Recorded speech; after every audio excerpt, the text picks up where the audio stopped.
नमस्ते दोस्तों, welcome to another episode of life laughter and logic. बहुत सारी ट्रोलिंग और अब्यूजिव कंटेंट की ओवरडोज के बाद यहाँ हम लेकर आते हैं आपके लिए सिर्फ pure tried and tested practical positive बातें। और आज का टॉपिक है जनरेशन ब्रोकन।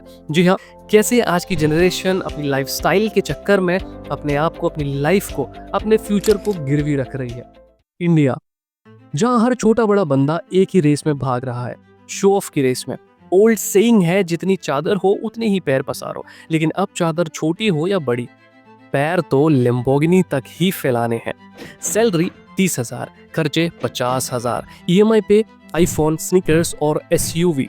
क्यों? सिर्फ इंस्टाग्राम पे भौकाल दिखाने के लिए, पड़ोसी को रियलाइज कराने के लिए कि मेरे पास आपसे ज्यादा है। एक फ्रेश डेटा के अनुसार 2024 तक इंडिया में 70% आईफोन ईएमआई पर बिक रहे हैं। मतलब असली मालिक बैंक है, फोन सिर्फ तुम्हारे हाथ में टेम्पररी है।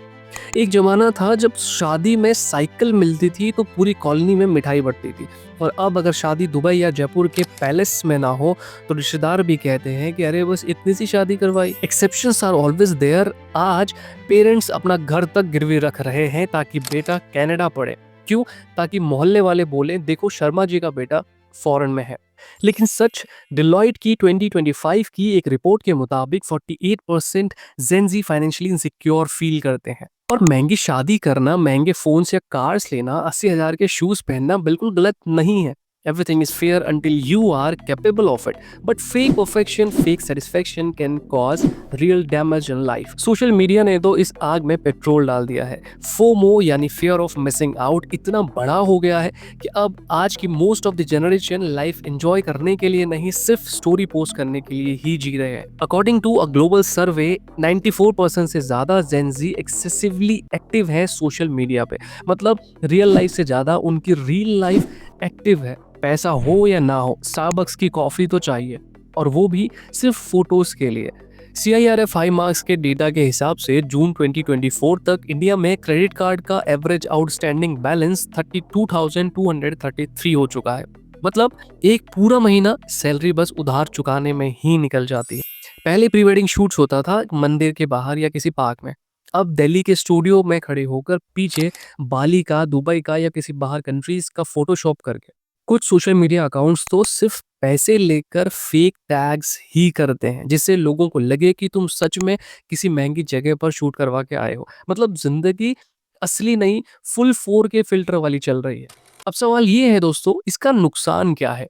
आरबीआई के डेटा के मुताबिक क्रेडिट कार्ड का एनपीए 2020 के बाद से 5 गुना बढ़ चुका है। और सिर्फ 2024 में ही क्रेडिट कार्ड डिफॉल्ट्स में 28% का इंक्रीज आया है। Results, zero saving, zero investments और मैक्सिमम स्ट्रेस। फाइनेंशियल हेल्थ का सत्यानाश। ये सोशल मीडिया आपको जितनी जल्दी वायरल करके एक्साइट कर देता है, इतनी ही जल्दी नीचे गिरा के आपको डिप्रेस भी कर सकता है। सोल्यूशन सिंपल है, अपने पैसे पे कंट्रोल रखो, पैसे को तुम पे कंट्रोल मत करने दो। नैशकॉम की एक स्टडी कहती है 40% जनरेशन फाइनेंस की नॉलेज ऑनलाइन सर्च करते हैं, पर वो हाफ बेक्ड होती है। गोल ये हो कि तुम रिच दिखने के लिए नहीं, रिच बनने के लिए एफर्ट्स करो। शो ऑफ की दौड़ में खुद को ईएमआई, उधार और डिप्रेशन में मत डुबाओ। आपकी असली अमीरी बैंक बैलेंस में है, अपने फाइनेंशियल इंडिपेंडेंस में है, दिखावे की कॉफी कप या स्नीकर्स के शो ऑफ में नहीं। जैसे गुलजार साहब लिखते हैं, जिंदगी यूं हुई बेअसर तन्हा, काफिला साथ और सफर तन्हा। मतलब भीड़ में चलकर भी तुम अकेले हो जाओगे अगर असली खुशी और फाइनेंशियल पीस ना हो। तो समझ गए, आपके फाइनेंशियल डिसीजन तुम्हें दोस्त भी बना सकते हैं और दुश्मन भी। चॉइस आपकी है। तो दोस्तों, अगली बार जब क्रेडिट कार्ड स्वाइप करने का मन हो तो एक सेकंड सोचना, क्या ये जरूरत है या सिर्फ शो ऑफ? अपनी फाइनेंशियल हेल्थ पर ध्यान दो, शो ऑफ की रेस में मत भागो, अपने फाइनेंस को संभालो। यही है असली चीज। तो मिलते हैं अगले एपिसोड में।